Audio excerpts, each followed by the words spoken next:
my wife and I got married in the Church of the Little Flower in Coral Gables, Florida in 2017. We invited all of our close friends and family, including the family that neither of us really liked, because that's just what you're supposed to do. My wife Allie has this estranged aunt Chelsea that no one in her family is really close with.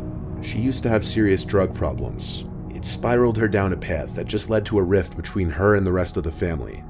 Well, Aunt Chelsea was invited to the wedding, and when she showed up, she surprisingly came with a date. But unsurprisingly, he didn't look like the kind of guy you want to bring home to mom and dad. Right from the first time I laid eyes on him, I knew he was different, not in a pleasant, quirky way. After the wedding ceremony, of course, came picture time. The 6 bridesmaids, 6 groomsmen, and my wife and I all went to this nice backyard section of the church campus to have pictures taken by the hired photographer. Some close family from both sides came along as well to watch while most others went to the party hall. Aunt Chelsea and her date came to watch us take pictures as well. This was when I first got his name, Rob. The two of them were making everyone uncomfortable, like everyone in the bridal party would joke around and we'd genuinely laugh. Then either Chelsea or Rob would yell out these weird, inappropriate things. They just kept doing it to the point where they created awkward silences, and all of us were just internally cringing, dreading what weird things they'd say next. It got very awkward very quickly, let's just say that, to the point I wanted them to leave altogether. Anyway, we eventually finished with pictures. Then we migrated to Comber Hall, the party hall connected to the church, where food and drinks were being served. Being the groom, all the attention is on you at all times. You barely have a chance to sit down and gather your thoughts or even eat. Every second I had someone else coming up to congratulate me, and eventually that person was Rob. He shook my hand again, his breath terrible, and his arms scarred up. He wasn't wearing a long-sleeved shirt, rather a stained gray polo. He seemed like a filthy person all around. He started talking to me with this loud, almost demeaning tone. I did my best to just be polite, and eventually he walked back to Chelsea. This was the last time I saw him that day. Eventually I saw Chelsea sitting by herself at the table, so I asked Allie where that Rob guy went. She had no idea either. After a while of Chelsea sitting by herself, Allie went up to her to ask her where her date was. Chelsea didn't know. She hadn't seen him in an hour. Chelsea also explained that they met in rehab, and that she had only gone out with him 4 times. Allie grew concerned with this man being here after hearing this. We asked our parents and some close family to look around for the man, to confirm if he was still there or not. There was some concerning news when one of my relatives said that some of the gifts in the room where the gifts were being stored were missing. We immediately attributed this to Rob, and had an employee ask over the microphone for everybody to keep an eye out for Rob. Chelsea wanted to call his cell, but she couldn't find her phone. This put a slight damper on things, but we didn't let it ruin our wedding day. Our parents called the police and dealt with them on the side, with the help of Chelsea giving information about Rob. After the wedding reception, a few close friends came back to our hotel room for a little after-party of sorts. Chelsea had texted Allie asking for our home address, because she had to drop off her gift that she forgot to give. Allie responded, and then our good time was interrupted by a distressing phone call from Chelsea's phone number. Allie turned off the music and put it on speakerphone. There was a male's breathing on the other end, like horror movie shit, like he was trying to creep us out. Allie kept asking where Chelsea was, to no avail. Eventually the person on the other end hung up. Allie called her grandma, who was the only one close enough with Chelsea to know where she would be, and she confirmed that Chelsea was staying with her for the night. Chelsea got on the phone and said she lost her phone at the wedding, and she didn't know her Apple ID or password, therefore she couldn't even track it with Find My iPhone. Our best guess was that it was that Rob guy. We were now concerned that he knew our address and that we weren't home. We were too drunk to go home, so we asked my dad to stay there for the night and watch the house. He gladly did so. And the next morning, we woke up to texts and missed calls from my dad. He said someone kept tapping on different windows to the house, as if to be messing with him. He called the police, but they didn't find anyone. That same day, we went to the police station to see what could be done about pursuing Rob, who we suspected was the one behind all of this. But without video cameras catching the thief in Comber Hall, and given that Chelsea's phone had been turned off or destroyed, there was little to nothing the police could do. Chelsea told us that she and Rob had gotten into a verbal argument, and that he blamed us for whatever she was saying. He thought we didn't like him, and in his words, we sabotaged him. This just further led us to believe he was responsible for that weird phone call and coming to our house in an attempt to scare or harass us. We never saw or heard from that Rob guy again, and we have only started to further distance ourselves from Chelsea after that.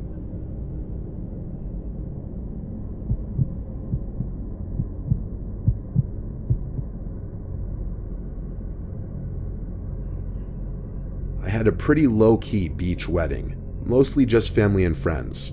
My wife, who I'll just call Trisha, invited more people than me for sure. She even invited her ex-boyfriend Kyle. I didn't know exactly how I felt about that at the time, but I acted accepting and fine with it because I knew they remained close friends. There were about 75 people at the wedding ceremony, including Kyle. I didn't pay it much mind the day of the wedding because it was such a big day and my mind was obviously racing. Kyle was friendly to me, but throughout the wedding reception, I noticed Kyle would constantly be talking to Trisha, and when he wasn't talking to her, he'd be looking in her general direction. I mean, Trisha and I were married now. It's not like he had any shot at all. So at the time, I started to think maybe I was just being a little too paranoid, even if it was slightly annoying. Kyle came alone to the wedding though, which I thought was just a tad weird that he didn't bring a date. My wife and I stayed in a fancy waterfront hotel that night, and the next day we went back home. A couple people who didn't make the wedding came by the house to congratulate us and drop off gifts. Surprisingly, Kyle stopped by as well. Trisha and I had recently moved into a new house together, and Kyle claimed to have stopped by to check out our new place and to drop off his gift that he didn't get to give us yesterday. He handed us, well, Trisha specifically, an envelope and a little foot-long teddy bear holding a heart. On the heart was our initials, which I actually found to be a nice, thoughtful gift. We gave Kyle a tour of the house and he stayed for a beer, but after that he said he'd better get going and congratulated us once more before leaving. Inside the envelope was a card containing $100. As nice as I thought the gifts were, I still believed he had some serious feelings for Trisha, and I asked her to ease back on the friendship a bit. She couldn't see what I saw though, apparently. She swore up and down that they were just very close friends and that there were no feelings left on either side. Trisha put the teddy bear next to some of the other gifts on our dressers. While my wife and I were in bed together having a romantic moment, I stopped her when I heard this weird noise. I couldn't put my finger on what it was, but it sounded like a small electrical component. I looked around for my phone and found it was on my nightstand. I chalked it up to being a vibration from a text notification. Like half an hour later, laying in bed with the light off, I once again brought up Kyle, asking if he'd texted her since the day before. She said he has, and I got a little annoyed. I repeated myself, saying I don't want her talking to him anymore. She got a little mad at me for accusing her of being interested in him at all. I assured her he was still interested in her. Why else would he stick around in his ex's life like this? She got back at me with her assurance that she doesn't view him romantically at all, that she's no longer attracted to him, and that she broke up with him for a reason. She followed this with she will ease back on her contact with him. I apologized for coming at her like that, and we went to sleep. The next day, when I got home from work, Trisha exclaimed that Kyle randomly blocked her on Instagram, and when she texted him asking what's wrong, he replied, "What do you care? I heard the things you said." When she tried texting back asking what he was talking about, she saw that he blocked her number now too. I wondered if maybe she butt-dialed him on her phone while we had that conversation the previous night. But when she checked her call history, his name wasn't there. I wasn't angry though. Him blocking her meant I was right. He did still have feelings, and now he'd be gone. That night while in bed, we talked about it some more. Then I heard the little electronic vibrating sound again. I looked at the teddy bear on the dresser. Then I got up and went to pick it up, and my heart dropped. I grabbed a knife from the kitchen and started to tear the bear open. Trisha realized it immediately too. The inside of the bear's head was a square electrical component wired to what was very obviously a camera behind the left eye and a microphone box wired to the left ear. This was connected to some kind of Bluetooth device that would probably allow a phone to send and receive data. We went to the police that night with the teddy bear and filed a police report. We then hired a lawyer and pressed charges against Kyle for invasion of privacy, and the judge ruled in our favor and required Kyle to pay us $15,000 each. Trisha also got a restraining order against him, and that was the end of him in our lives. Though we still do sometimes worry that he may pay us an unexpected visit. If he was crazy enough to wire a teddy bear to spy on us and possibly watch us in bed together, who knows how far someone like that is capable of going.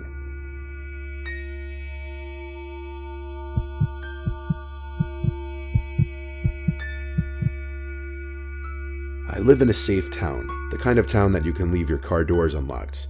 Hell, you can usually get away with leaving the doors to your house unlocked. The crime rate is very low, and I live on a dead-end block. I had just gotten home from work around 8 p.m. after a 12-hour shift and was preparing a late dinner when the phone rang. The second I picked up, I heard the sound of the person on the other end hanging up. I don't know if this has any correlation with what's to come, but if it does, that's even more horrifying. On nights where I get home late, especially after 12-hour shifts, usually I'll just cook, eat, clean up, take a shower, then lay in bed watching TV for an hour before going to sleep. This was one of those nights. I was physically and mentally exhausted, which led me to making what I learned that night was a serious mistake. I was laying in bed watching The Sopranos for my third run. Sometimes I'll drift off to sleep with the TV still on when I'm just completely beat, and that's exactly what happened this night. I woke up to the TV still playing The Sopranos. I had slept through 2 episodes. I felt around the bed for the remote and turned it off. In the now freshly silent room, I was able to hear little creaks in the wood under the carpet. I felt adrenaline kick in as I looked across the dark room, and I felt I could vaguely see the shape of a very wide figure. As I aimed the remote at the TV to turn it back on to light up the room, before the TV was even on, I started choking on my own spit as I tried to say, "Please leave." The TV came back on, and the room lit up a tint of blue, revealing her. This woman in a wedding dress, looking at me, with the veil covering her face. I tried to scream at first, but nothing came out of my mouth because I was just in pure shock. I sat up, pressed against the headboard of my bed, frozen. That's the best way I can describe what I was doing in that moment. The woman in the dress, whose face I could barely see, walked over to the bed, whispering, "Where is my groom?" over and over, but each time she said it, she got louder. Her whisper quickly turned to a yell, and she grabbed the edge of my mattress and started shaking it. I screamed back at her to leave me alone. Then I got off the bed, pushed her, and ran to the bathroom across the hall and locked the door. She followed me, trying to open the door, banging on it and repeating the words, "Where's my groom?" I yelled at her I'm calling the cops, and luckily I had my cell phone on me. The woman was crying now on the other side of the door, still knocking and banging. The last thing I heard her say was, "I have to get to my wedding." I heard her stomp down my stairs, screaming and crying. Then I heard the front door slam shut. I was on the phone with 911, and I explained what just happened. I checked the living room, and she was gone. I stepped outside to see if I could see which way she ran, but she was out of sight. A police officer showed up shortly, and I described her as some larger woman in a white wedding dress and veil. How she was screaming, "Where's my groom?" and "I have to get to my wedding." I couldn't help with the direction she ran to. It was either down the only direction the street goes, or the woods to the right.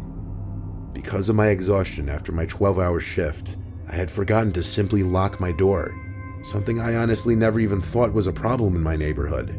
But this just goes to show that even the best of neighborhoods, you're not always safe from crazy people out there. I think this woman was off her rocker and belonged in a mental asylum, and I hope police or somebody found her roaming the streets that night and brought her somewhere to get her help.